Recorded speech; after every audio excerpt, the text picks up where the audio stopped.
Bajirao Reddy institute. योजना analysis के नवंबर के पार्ट 2 हिस्से यानी दूसरे हिस्से में हम जो है जैसे कल जो चर्चा किए थे कि एक तो संपादकीय चर्चा किए थे पार्ट 1 में, और एक चर्चा किए थे जो है अमिताभ कांत जी का G20 को लेकर था कि जो G20 सम्मेलन है उसका जो डिक्लेरेशन है वो धरती, लोगों, शांति और समृद्धि के लिए है। और उसमें जैसे आपको पता होगा कि जो अमिताभ कांत हैं वो G20 की जो भारत की अध्यक्षता थी उसके लिए वो भारत की तरफ से शेरपा थे। और शेरपा जो है कहीं ना कहीं जो लीडर्स होता है जो उसका वो प्रतिनिधि होता है, उसके बिहाफ पे वो सारे उसके बातचीत, जैसे कोई बातचीत करना उसके पहले वो सारे मसले को सॉल्व करते हैं। तो कहीं ना कहीं वो कोर व्यक्ति थे जो कह सकते हो कि G20 से जुड़े हुए थे। तो उनकी लिखी हुई आर्टिकल था, काफ़ी बड़ा था, हालांकि मैंने कोशिश की उसको कम करने की लेकिन फिर भी काफ़ी बड़ा था। उसके बाद आज जो है फिर हमने 2 टॉपिक लिया है इसमें, क्योंकि इसमें जो एक पहला टॉपिक है वो भी बड़ा है, दूसरा भी बड़ा है, क्योंकि जो देखो इनमें इन जो योजना में जो चीज़ें लिखी गई हैं वो, जैसे ये जो दूसरा टॉपिक है भारत का बढ़ता वैश्विक प्रभाव, यह जो विदेश मंत्रालय के G20 के लिए जो मुख्य कोऑर्डिनेटर थे उनके द्वारा लिखा गया है कि भारत का वैश्विक प्रभाव, कि G20 ने कैसे भारत वैश्विक स्तर पे भारत के प्रभाव को बढ़ाया। और इन्होंने, हम तो इसको कई टुकड़ों में एनालिसिस कर रहे हैं तो जरूर जो उनके निबंध के कई सारे टुकड़ों में बांट के समझेंगे, लेकिन आप इनका पढ़िएगा लेख, ऐसे इतना अच्छा लगेगा कि पूरा एक तरफ से, अगर इंग्लिश में आप पढ़ सकें क्योंकि ट्रांसलेशन में कहीं ना कहीं भाव गड़बड़ हो जाती है, लेकिन फिर भी उन्होंने इतने अच्छे तरीके से उसको पूरे G20 के भारत में कैसे उसका हुआ उसको इतने अच्छे से समझाया है कि मैं क्या कहूँ। तो मैं यहाँ पर डिटेल में है ऑलमोस्ट, क्योंकि वही बातें रिपीट होंगी क्योंकि दोनों लोग एक ही संस्था से जुड़े, मतलब एक ही चीज़ है, एक ही बात लगभग करेंगे, लेकिन फिर भी आप जैसे निबंध भी लिखना है तो मैं कहूँगा कि निबंध के लिए जो है इनका जैसे एक लीड आर्टिकल था वो अमिताभ कांत जी का था, दूसरा जो है स्पेशल आर्टिकल था वो ये है योजना में जो है जो मतलब था क्या है जो नवंबर के इशू में, ठीक है। चलिए, और दूसरा है डिजिटल पब्लिक इंफ्रास्ट्रक्चर या डिजिटल सार्वजनिक अवसंरचना, और उसमें जो है सार्वजनिक भागीदारी, लोगों की भागीदारी। भारत ने G20 के मंच से और उसके विभिन्न उससे जो है डिजिटल पब्लिक इंफ्रास्ट्रक्चर को पूरे दुनिया में प्रसारित खास तौर से जो विकासशील देशों में है उसको उसमें जो है दुनिया के सामने रखने की कोशिश की है, और डिजिटल पब्लिक इंफ्रास्ट्रक्चर में खुद को एक नेतृत्वकर्ता भारत दिखाना चाहता है। इसको लेके जैसे मैंने बताया था कि आप लोग रेगुलर अगर क्लास देख रहे होंगे तो जो BRI प्रोजेक्ट था चीन का, कि चीन भी अब अपने जो BRI उनका फिजिकल इंफ्रास्ट्रक्चर है उसके साथ साथ AI आधारित जो है डिजिटल इंफ्रास्ट्रक्चर पे भी चीन बल देने लगा है। उसको लगा कि कहीं ना कहीं भारत ने एक बहुत बड़े क्षेत्र में हमसे बाजी मार ली है, ठीक है। तो इन दोनों को हम समझने की कोशिश करते हैं। भारत का बढ़ता वैश्विक प्रभाव, जब हम इनके ऐसे को, निबंध को, पूरा वो निबंध ही है एक तरह से, उनके लेख है, अगर उसको देखेंगे तो इनमें इतनी सारी चीज़ों के आधार पे, जैसे परिचय उन्होंने बताया है कि भारत जब इसको G20 मिला तो उस समय कैसी परिस्थितियां थी, क्या था, उन परिस्थितियों में जो है जो उस समय क्लाइमेट जो स्थिति थी, जैसे अमिताभ कांत जी ने भी बताया था कि कोरोना का जो है कोरोना के कारण जो अर्थव्यवस्थाएं तबाह थी, रूस यूक्रेन युद्ध शुरू हो गया था, दुनिया 2 इस तरह के ध्रुवों में बढ़ चुकी थी। वैसे में भारत ने नेतृत्व लिया और उस अनिश्चितताओं के बीच का भारत का नेतृत्व जो है महत्वपूर्ण और साहसिक नेतृत्व था, क्योंकि चुनौतियों में जब आपको कोई चीज़ करना होता है वह आपके लिए ज़्यादा महत्वपूर्ण होता है। और भारत ने जो न्यू दिल्ली लीडर्स डिक्लेरेशन को सर्वसम्मत से पास करा के ये साबित कर दिया है कि कहीं ना कहीं भारत जो है जो वैश्विक स्तर पे नेतृत्व करने वाला है, और ख़ासतौर से वैश्विक दक्षिण का तो वह आवाज़ है ही, ठीक है। उसी तरह से G20 के बैठकों में भारत ने जो है प्रधानमंत्री जी का उसमें है संपूर्ण जो है देश को जोड़ने की बात थी। प्रधानमंत्री ने उसको पीपल्स G20 बनाया, पीपल अध्यक्षता की बात की थी। ये बात अमिताभ कांत जी में भी है, तो रिपीटेशन लगेगा, फिर भी मैं उनमें जो कुछ विशेष होगा उसको हम चर्चा करते चले जाएंगे। फिर मानव केंद्रित वैश्वीकरण, जैसे मैंने बताया था, कल भी बताया था, आज भी बता रहा हूं कि प्रधानमंत्री ने कहा कि जो G20 की अवधारणा जब G20 बना था तो आर्थिक संकट था, उसको लेके जो है आर्थिक संकट को लेकर जो आर्थिक अवधारणा, और जो 1990 के दशक के बाद वैश्वीकरण था वो आर्थिक वैश्वीकरण था, ग्लोबल विलेज की बात की जाती, आर्थिक एकीकरण की बात की जा रही थी, ठीक है।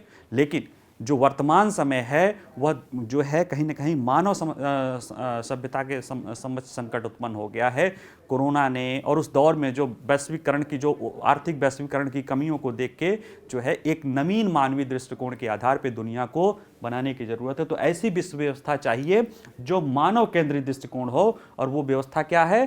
प्रधानमंत्री जी ने कहा भारत का वसुधैव कुटुंबकम। उसी तरह से और भी भारत की प्राथमिकता समावेशी दुनिया बनाना, सतत समावेशी, और भारत का बढ़ता वैश्विक प्रभाव, जो एक तरह से उनका निष्कर्ष के रूप में। तो इतने टॉपिक में ये सारी चीज़ें हैं, आपको पीडीएफ में भी मिलेगी। तो कई चीज़ें जैसे इसमें ना रिपीटिशन लगेगी अगर आप पीछे का वीडियो देखेंगे पार्ट 1 में, क्योंकि दोनों लोग उस संस्थान से एक ही जैसी है, लेकिन फिर भी कुछ तो इनमें अलग है, वो हम बताने की कोशिश करते हैं। जैसे भारत की G20 अध्यक्षता वैश्विक कूटनीति के इतिहास में एक महत्वपूर्ण उपलब्धि है। मूल रूप से इसे सफलता का श्रेय G20 प्रक्रिया को विकेंद्रीकृत और लोकतांत्रिक बनाने के लिए दिया जा सकता है। क्यों? क्योंकि भारत की पहली सफलता इसलिए है कूटनीतिक कि इसने G20 की प्रक्रिया को विकेंद्रीकृत किया, यानी जो सेंट्रलाइज था कुछ लोगों में विकेंद्रीकृत, यानी अफ्रीकन यूनियन, और राष्ट्रीय स्तर पर भी इसने विकेंद्रीकृत किया, और लोकतांत्रिक बनाने के ज़्यादा से ज़्यादा लोगों को जब समावेशी बनाते हैं तो अपने आप वो चीज़ें लोकतांत्रिक हो जाती है। इसलिए भारत के प्रधानमंत्री की यह परिवर्तनकारी दृष्टिकोण दिया जा सकता है कि भारत ने G20 को विकेंद्रीकृत किया, लोकतांत्रिक बनाया। ये उसके लिए कहीं ना कहीं उसकी जो वैश्विक कूटनीति पर उसकी उपलब्धि है। दूसरा क्या है कि यह भारत की G20 की स्थायी विरासत भी बन जाएगी। क्यों? क्योंकि इसके उत्प्रेरक व्यापक नई दिल्ली लीडर घोषणा को अपनाना भारत की कूटनीतिक शक्ति को और रेखांकित करता है। क्योंकि उसके पहले जो है जिस तरह से रूस और अमेरिका का एक गुट बटा हुआ था, या अमेरिका और चीन का गुट बना हुआ था, उसके बावजूद भी सर्वसम्मत से फैसला ले जाना कहीं ना कहीं भारत के लिए एक उपलब्धि तो है ही। उसी तरह से अगर देखा जाए तो इतिहास में चुनौतीपूर्ण भी समय है, क्योंकि इस समय दुनिया अंतर्राष्ट्रीय व्यवस्था संकटों से घिरी हुई है। जब ये भारत को अध्यक्षता मिली हुई थी, अभी भी है, कोरोना काल था, वैश्विक सप्लाई चेन आपूर्ति श्रृंखला छिन्न भिन्न थी, उसी में रूस यूक्रेन युद्ध हो गया, खाद्य संकट आ गया, ऊर्जा संकट आ गया। ऐसे में ही भारत और दुनिया में जो ग्लोबलाइजेशन के समस्याएं देखने लगी थी, दुनिया के देश जिन्होंने ग्लोबलाइजेशन लाया था वो देश भी अपने यहाँ प्रोटेक्शनिज्म की अवधारणा लेकर, अपने यहाँ अपनी चीज़ों को संजोने की बात लेकर, जो कहते थे कि दुनिया एक गाँव है, जब गाँव में कोई समस्या आई तो हर कोई अपने अपने घरों में दुबक गया, अपने अपने घर को। उस समय कौन दिखाई दे रहा था? भारत। तो ये बात जो है इसमें भारत के नेतृत्व को बताया। ठीक है, अनिश्चितताओं के बीच भारत का महत्वपूर्ण साहसिक नेतृत्व। ये कहते हैं कि उस दौरान, उस विपरीत परिस्थितियों में भारत का नेतृत्व साहसिक था, उसने एक लीडरशिप दिखाया। G20 के पहले भी भारत ने वो चीजें दिखा दी थी करके, और G20 के बाद भारत ने वो कोशिश की कि कैसे जो G20 का प्लेटफॉर्म है, जो आर्थिक है, जो आर्थिक दृष्टि की अवधारणा है, इसको मानवीकृत बनाया जाए, इसको व्यापक बनाया जाए, इसमें ज्यादा से ज्यादा ग्लोबल साउथ को लाने की कोशिश की जाए। ठीक है, देखिए भारत ने अपनी अध्यक्षता काल के दौरान मानव केंद्रित और लोकतांत्रिक दृष्टिकोण को प्राथमिकता दी, जो कि G20 में फैले मजबूत भू राजनीतिक और वैचारिक विभाजन के सामने एक महत्वपूर्ण निर्णय था। जो भू राजनीतिक विभाजन था उसमें एक मजबूत वो था। और देखिए G20 दिल्ली समिट में जो 5 की आउटकम था, उसमें क्या था? ग्रीन डेवलपमेंट पैक्ट हुआ था, action plan for sustainable development goal, सतत विकास के लिए जो है एक्शन प्लान बना था, एंटी करप्शन के लिए हाई प्रिंसिपल बना था, कल इस पे चर्चा कर चुके हैं, कांत जी कर रहे थे, इसमें भी हो गई थी। Support for digital public infrastructure, इसमें अभी हम बात करेंगे आज के जो जस्ट में ही है। और reform for multi national development bank, इसमें भी जो है, इसमें भी जो कह सकते हैं कि ये सारी चीजें कल अमिताभ कांत ने भी डिटेल में कह दी है। ये भी ये सारी ये कह सकते हो भारत के G20 की अध्यक्षता की ये 5 जो है आउटकम है। ठीक, G20 बैठकों ने संपूर्ण भारत को जोड़ना है, कल भी हमने बताया था। फिर वही बात आएगी कि कैसे जो है भारत के प्रधानमंत्री ने कहा कि जो अंतर्राष्ट्रीय स्तर पर समावेशी नहीं बनाना है, G20 को आम लोगों का अध्यक्ष सम्मेलन बनाना है। ये भारत अध्यक्षता नहीं कर रहा, भारत के लोग अध्यक्ष कर रहे हैं, लोगों का सम्मेलन बनाना था। उसके लिए भारत के जो है 60 शहरों में G20 के कई सारे सम्मेलन किए गए, विभिन्न राज्यों में किए गए। ऐसे राज्यों में जैसे उत्तर पूर्व कश्मीर, उसमें जो है न केवल जो है सहकारी संघवाद की भावना बढ़ी, बल्कि उन शहरों में जो है वैश्विक स्तर के जो इंफ्रास्ट्रक्चर डेवलपमेंट होने से और लगभग G20 में आए 25,000 से ज़्यादा विदेशी सैलानियों का उन भारत के विभिन्न क्षेत्रों से जाने घूमने से कहीं ना कहीं पर्यटन बढ़ा और दुनिया को भारत की समृद्ध सांस्कृतिक परंपरा और जुड़ाव का, जैसे कहते हैं ना कि भारत को लोग जो है कितने सारे लोग, भाषा, सब कुछ है, उसके बाद भी उन्होंने देखने के महसूस किया कि कहीं ना कहीं भारत एक देश के रूप में एक है। भले भले भाषा अलग है, क्षेत्र अलग है, भाषा के रूप में अलग अलग जोग्राफिक लोकेशन के रूप में ये सारी चीज़ें अलग हो, लेकिन देश के रूप में भारत एक है। ये बात इससे समझ में आई। ठीक है, वही सारी बातें इसमें भी कही गई है। मानव केंद्रित वैश्वीकरण आधारित नई विश्व व्यवस्था, जब प्रधानमंत्री जी जो है वो इसमें शामिल हुए थे, मतलब जब इनको अध्यक्षता मिली थी, तो उन्होंने कहा था कि नई विश्व व्यवस्था को मानव केंद्रित वैश्वीकरण पर ध्यान देना चाहिए। भारत को पीपुल्स G20 में बदलाव इस दर्शन को क्रियान्वित करने का उदाहरण है। इसमें जनता की भागीदारी, नागरिक भागीदारी के माध्यम से 1.5 करोड़ से अधिक लोगों को G20 प्रक्रिया में ऑनलाइन माध्यम से भाग लिए थे तथा इसमें शिक्षा, कृषि, व्यापार, संस्कृति, महिला विकास सहित 33 विभिन्न क्षेत्रों में जन भागीदारी पहल से रोजमर्रा की जिंदगी में वैश्विक आदर्श लाए गए थे। ये तो भारत के स्तर पे हुआ था। वैश्विक स्तर पे भी क्या था कि जो दिल्ली लीडरशिप समिट है, उसने उन क्षेत्रों को, भारत के लिए जो है अनोखा दृष्टिकोण ऐतिहासिक नई दिल्ली लीडर समिट में भी चमकता रहा और नई दिल्ली की घोषणा में अपनाना एक असाधारण उपलब्धि, खासकर समूह के भीतर जो भू राजनीतिक विभाजन था, यानी चीन रूस का एक खेमा था और अमेरिका और उसके सहयोग का एक खेमा था, उसके बावजूद भी सर्वसम्मत नेताओं का घोषणा पत्र करना और रूस यूक्रेन के बाद, यानी यूक्रेन की मुद्दे को भी रखा गया और उसमें जो है रूस भी रहा। क्यों? क्योंकि रूस का नाम नहीं लिया गया, क्योंकि भारत चाहता था, भारत के जो लीडर्स चाहते थे कि हमें विकास और चुनौतियों को देखना है, किसी देश को टारगेट नहीं करना है। ठीक है, इसलिए यह हमारा सफल रहा। वसुधैव कुटुंबकम, एक पृथ्वी, एक परिवार, एक भविष्य। इसमें देखिए, एक पृथ्वी यानी पर्यावरण की बात की गई, एक परिवार यानी समावेशी विकास के लिए बहुत सारे प्रयास किए गए और एक भविष्य यानी जो कि नवाचार और आज जो है उन क्षेत्रों में जो प्रगति की बात की गई है। ठीक है, भारत ने सफलतापूर्वक उदाहरण दिया कि कैसे सहयोगात्मक कार्रवाई वैश्विक परिवर्तन को उत्प्रेरित करती है और साथ ही साथ सभी के लिए सौहार्दपूर्ण सद्भाव और आशा को भी बढ़ावा देती है। भारत ने अपने सर्वोत्तम प्रथाओं के रूप में मिशन लाइफस्टाइल यानी lifestyle for environment, mission life दिया और साथ ही साथ कई और चीज़ें दी। जैसे अब इसमें देखिए दुनिया समावेशी है, तो इसमें भारत ने क्या किया कि अपने देश में तो लोगों को जोड़ा ही जोड़ा, वैश्विक स्तर पर भी जोड़ा। और भारत ने जब ग्लोबल साउथ का वॉइस ऑफ ग्लोबल साउथ का समिट किया था, उसमें भारत ने कहा था कि वह ग्लोबल साउथ का आवाज़ बनेगा और प्रधानमंत्री ने अफ्रीकन यूनियन के अध्यक्ष से वादा किया था कि वो उसे इसमें दिलाएंगे सदस्यता और कहीं न कहीं जो G20 है उसके सदस्यता को और विस्तारित करते हुए और ज़्यादा उसको कह सकते हो समावेशी बनाते हुए अफ्रीकन संघ को भी इसमें शामिल कर लिया गया है। और कहीं न कहीं अफ्रीकन संघ जो है ग्लोबल साउथ के जो है बहुत बड़े देशों के, बहुत बड़े कई सारे मतलब कहते हैं कि जो 57 देशों का एक संघ है, उससे जो है आज कहीं न कहीं जो G20 की सदस्यता में जो देशों की संख्या देखेंगे वो 92-93 पहुँच गई है। सतत और समावेशी विकास को प्राथमिकता। G20 में देखा गया कि हमारा बल जो है एक तो समावेशी था ही और हमने जो है सस्टेनेबल डेवलपमेंट पे भी किया, क्योंकि हमने सस्टेनेबल डेवलपमेंट के लिए जो है प्रयास किया। तो जो नई दिल्ली लीडर डिक्लेरेशन था, इसमें सतत और समावेशी विकास को प्राथमिकता दी गई और G20 ने वैश्विक मूल्य श्रृंखलाओं को मजबूत करने, विकासशील देशों को सहायता देने और कौशल अंतराल को संबोधित करने, अच्छे काम को बढ़ावा देने के साथ साथ स्थायी निवेश को प्रोत्साहित करने की प्रतिबद्धता जताई।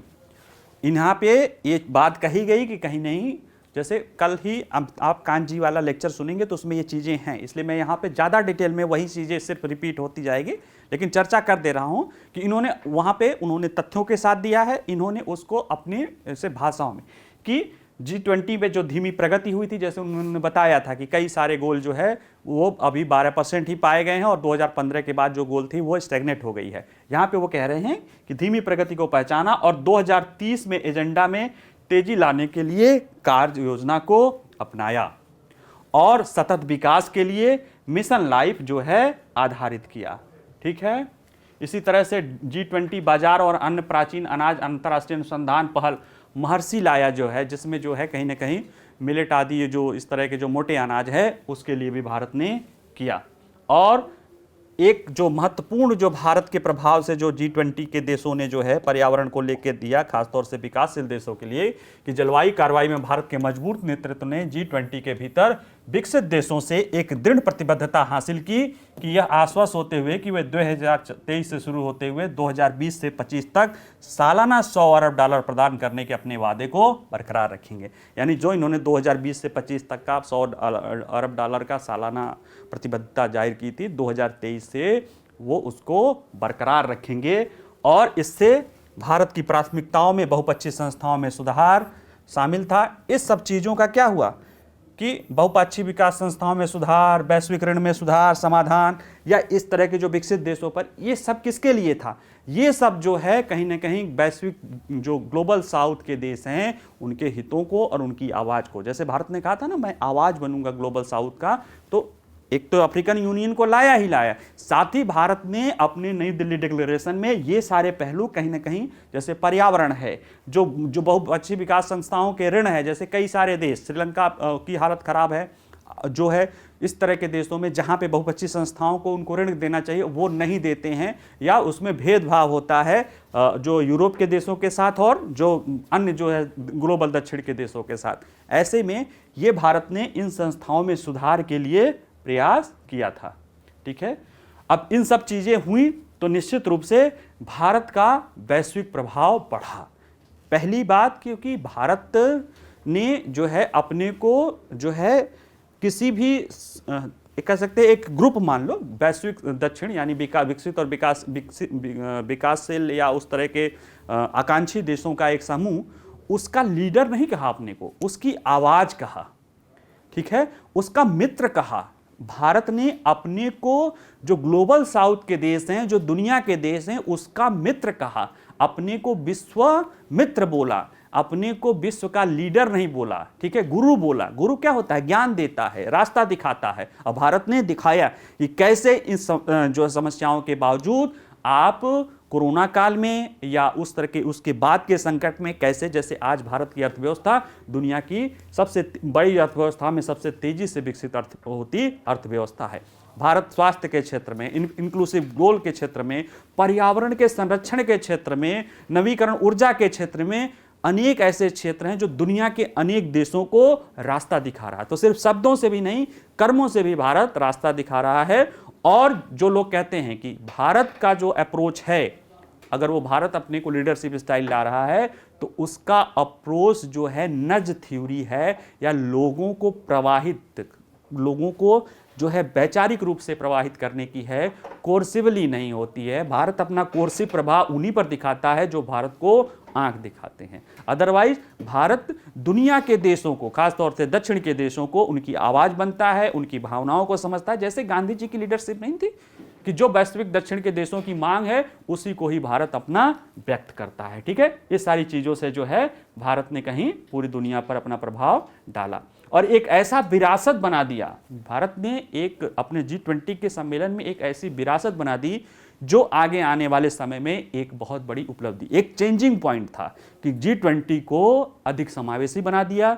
इसमें दक्षिण के देशों का समूह शामिल हो गया। ठीक है, और जो G20 का उद्देश्य आर्थिक के साथ साथ मानव केंद्रित हो गया और मानव केंद्रित एक विश्व व्यवस्था की अवधारणा चल पड़ी। हालांकि उसके चलने के साथ ही जो है अभी जो इजराइल हमास युद्ध है, क्योंकि देखिए जब आप कोई अच्छा कार्य करते हैं, दुनिया में कोई अच्छा कार्य होता है, तो कुछ ऐसे लोग होते हैं, कुछ ऐसे फूफाजी लोग होते हैं जो नाराज होते हैं। उन ऐसे लोगों की बात छोड़ दो, वो व्यवस्था को बिगाड़ेंगे। लेकिन इसके बावजूद भी, जैसे आईमेक पे ही मैंने कहा था ना कि उसको लेकर भारत सरकार अपना, और जो उस देश, जिन देशों से वो होके जाना है, वो देश अपना प्रयास जारी रखे हैं। अभी जयशंकर जी इटली से होकर आए हैं, सऊदी अरब से मिल रहे हैं, संयुक्त अरब यूएई से मिल रहे हैं, और उन देश भले अभी खुल के न कहें, लेकिन वो अपनी तैयारी कर रहे हैं कि आज नहीं तो कल ये हमास और इजराइल का मुद्दा शांत ही होगा। और एक जो कह सकते हो कि जो आगे 21वीं सदी, अगले 100 सालों के लिए जो विकास का इंफ्रास्ट्रक्चर का रास्ता इसी G20 सम्मेलन के दौरान आईमेक के रूप में, Indo middle east Europe economic corridor के रूप में रखा गया है। और बाद में उसे जो है अफ्रीका तक कह सकते हो, जिसको ग्रीन कॉरिडोर, समृद्धि का कॉरिडोर, बहुत सारे नाम से किया जा रहा है, मसाला रोड जो है, ये सारी चीज़ें कही जा रही है। कहीं ना कहीं वह भारत के वैश्विक नेतृत्व को बताता है। अब इसमें किसी को कोई शक नहीं है कि भारत वैश्विक नेतृत्व करता हो गया है, ठीक है। इसीलिए जब G20 का सम्मेलन हुआ था तो प्रधानमंत्री ने साफ कहा था कि ये G20 हमें एक अवसर दे रहा है, हमें ये चुनौतियां दे रहा है। अगर हम इस चुनौतियों का, जो वैश्विक स्तर की चुनौतियां हैं, ये हमें अवसर भी दे रही है। आपदा में अवसर छिपा होता है, अगर हम उसका सही ढंग से मुकाबला कर सके तो हमें वैश्विक स्तर पे पहचान और नेतृत्व मिलने से कोई नहीं रोक सकता। और जैसे सफल जो आयोजन हुआ है, उसके बाद तो इसको अब किसी को कोई शक नहीं है कि भारत कहीं न कहीं वैश्विक राजनीति में वो एक नेतृत्वकारी भूमिका अदा कर रहा है। और वो कोई गुट नहीं बना रहा है, वह बना रहा है जो विकासशील और जो आकांक्षी देश हैं, उसमें सबको लेकर आगे बढ़ने की भावना, सबको विकास होना है, ऐसा रास्ता जो सबको, सर्वे भवन्ति सुखिनः, ठीक है, वसुधैव कुटुम्बकम, पूरा दुनिया एक परिवार है, और उसमें पर्यावरण को भी लेकर साथ चलो, आर्थिक विकास को भी लेकर साथ चलो, विकसित देशों को भी चलो, विकासशील भी देशों को लेकर चलो, महिलाओं को भी लेकर चलो, पुरुषों को भी लेकर चलो, किसी को भी पीछे नहीं छोड़ना है। ये भारत का जो है इस नेतृत्व में, इस सम्मेलन में भारत ने कहा है, ठीक है। चलिए अगला देखते हैं, डिजिटल सार्वजनिक अवसंरचना और सार्वजनिक भागीदारी। देखिए अभी जो 5 की पॉइंट्स आप देखे थे पीछे, उसमें अभी दिखाई देते हैं आप लोगों को। Support for digital public infrastructure, ये जो चौथा आउटकम, नीचे से जो ये चौथा नंबर है। तो कहीं ना कहीं जो G20 के जो 5 आउटकम है, उसमें डिजिटल पब्लिक इंफ्रास्ट्रक्चर भी एक आउटकम है। यह जो डिजिटल पब्लिक इंफ्रास्ट्रक्चर है, वह भारत की दुनिया को दी गई सौगात है। डिजिटल मतलब जो इंफॉर्मेशन एंड कम्युनिकेशन टेक्नोलॉजी पर, ऑनलाइन आप कह सकते हो, मोबाइल के थ्रू या जो इंटरनेट के थ्रू है। पब्लिक इंफ्रास्ट्रक्चर, पब्लिक यानी जो आम लोगों की सेवाएं हैं उसको डिजिटल माध्यम से पहुंचाना, जैसे बैंकिंग सुविधा, जैसे स्वास्थ्य सुविधा, जैसे सामाजिक सोशल सिक्योरिटी असिस्टेंट्स की सुविधा, जैसे आपके जो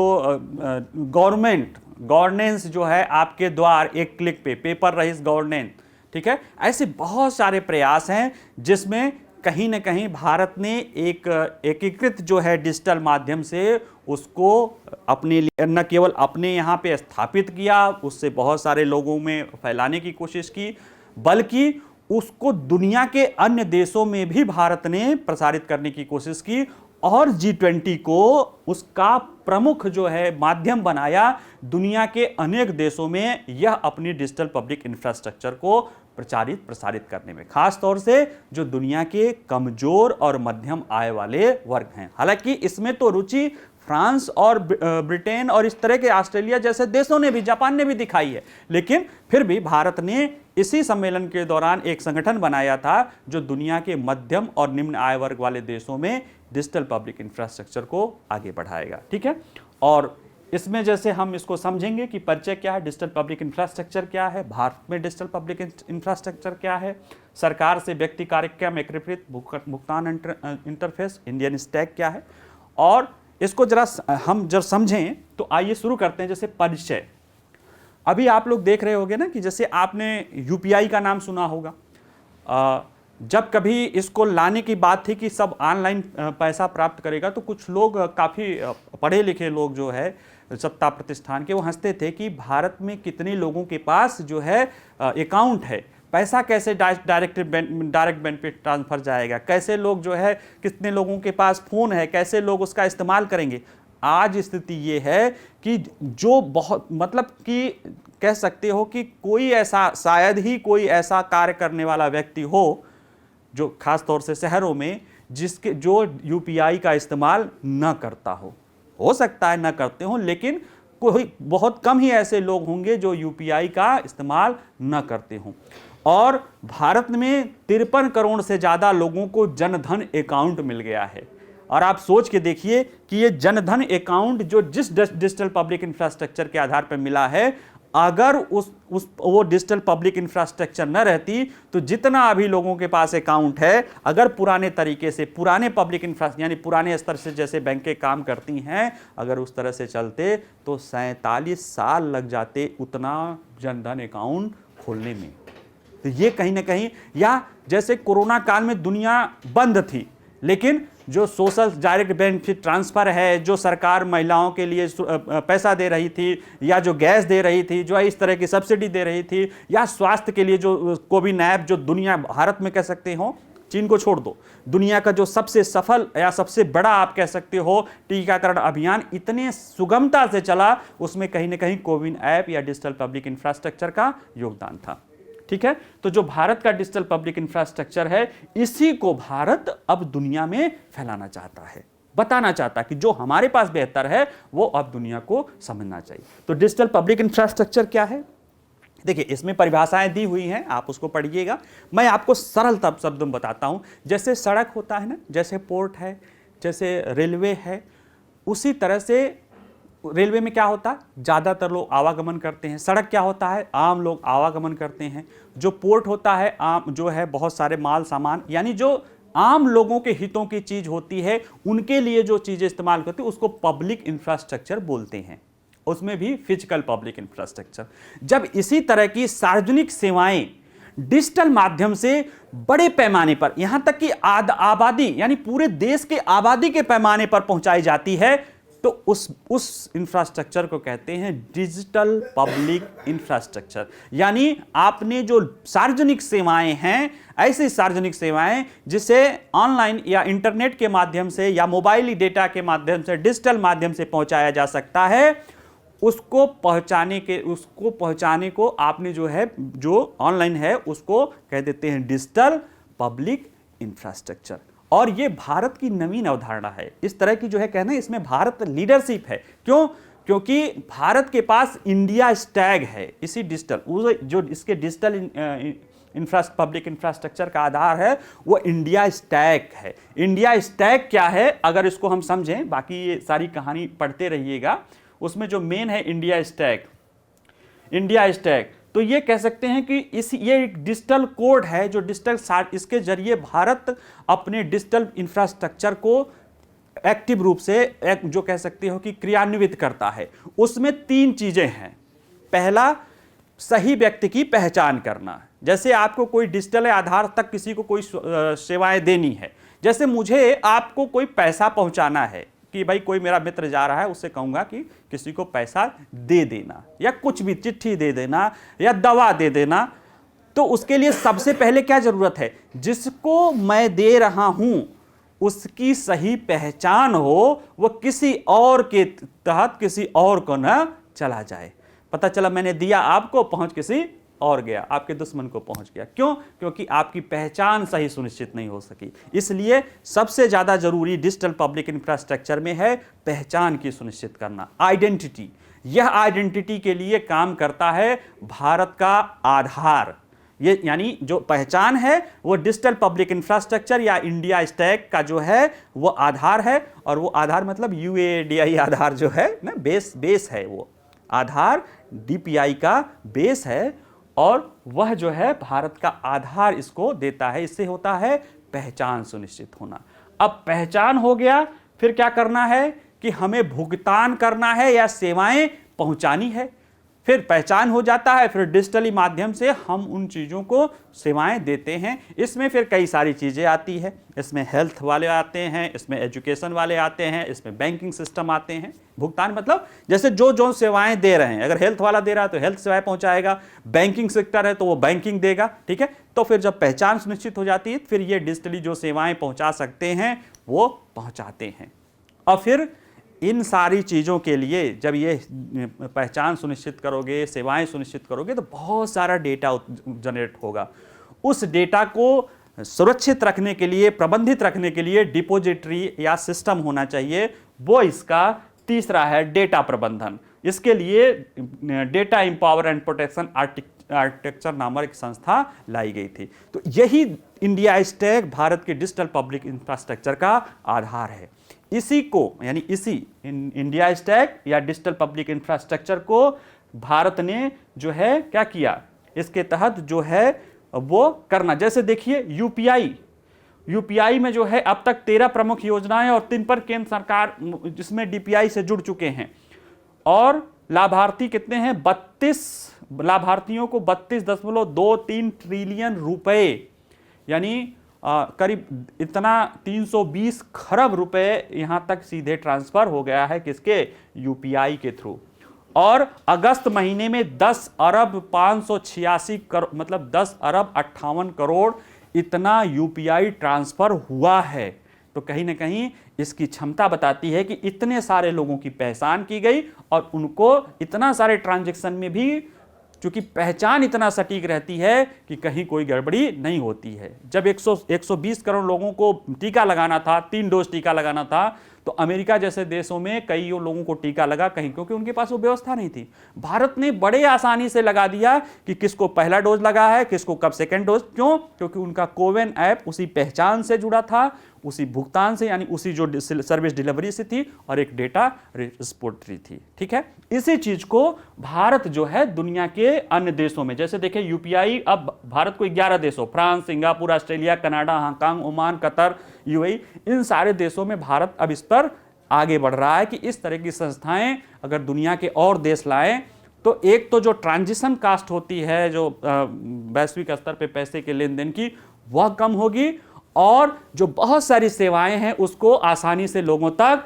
पहुंचाई जा सकती हैं। इसमें जैसे देखेंगे कि इनमें क्या क्या अभी हुआ है महत्वपूर्ण पहल जो है, तो देखिए डिजिटल इंडिया पहल है, भारत नेट परियोजना है। भारत नेट के जरिए आज 6,58,685 ऑप्टिकल किलोमीटर ऑप्टिकल केबल कर दिया गया है और 2 लाख से ज़्यादा भारत के गाँवों में हाई स्पीड इंटरनेट इससे प्रोवाइड कर दी गई है। प्रधानमंत्री जन धन योजना, वो जो कह सकते हो कि जो खाते वाली बात है, इसके तहत जो है 50.41 करोड़ खाते खुले हुए हैं और इसमें लाभार्थी जो है 27.98 करोड़ यानी 28 करोड़ लाभार्थी ग्रामीण और शहरी मिला के महिलाएं हैं। इसी तरह से मेक इन इंडिया पहल, उसमें भी ये सारी चीजें हैं। ठीक, स्टार्टअप इंडिया, भारत में एक स्टार्टअप इंडिया शुरू किया गया, उसमें भी आप देखें कि जो 99,380 जो है स्टार्टअप इससे रजिस्टर्ड हैं, किससे? ऑनलाइन प्लेटफॉर्म के माध्यम से। इसी तरह से स्मार्ट सिटी मिशन, इसमें भी डिजिटल पब्लिक इंफ्रास्ट्रक्चर का प्रयोग किया गया है।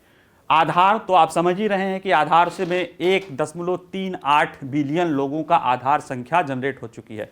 140 करोड़ की आबादी है और 138 करोड़ जो है हमने आधार रजिस्टर्ड कर दिया है, यानी लगभग 100% हमारी जो है जनसंख्या आधार इनेबल्ड है।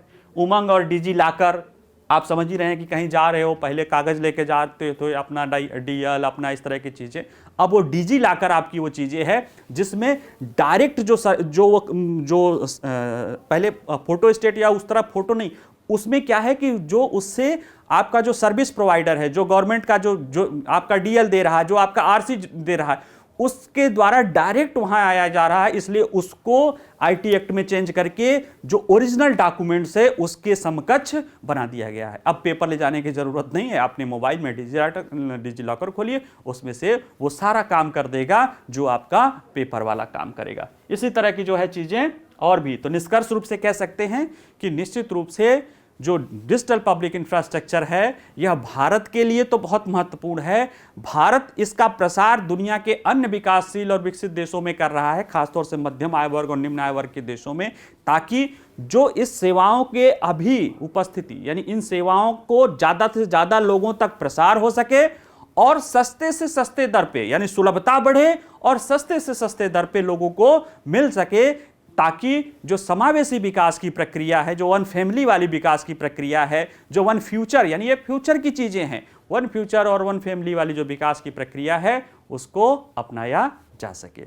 ठीक है, चलिए आज इतना ही, बाकी पढ़िएगा इसको, आपके PDF आपको मिल जाएंगे। ठीक है, चलिए, थैंक यू।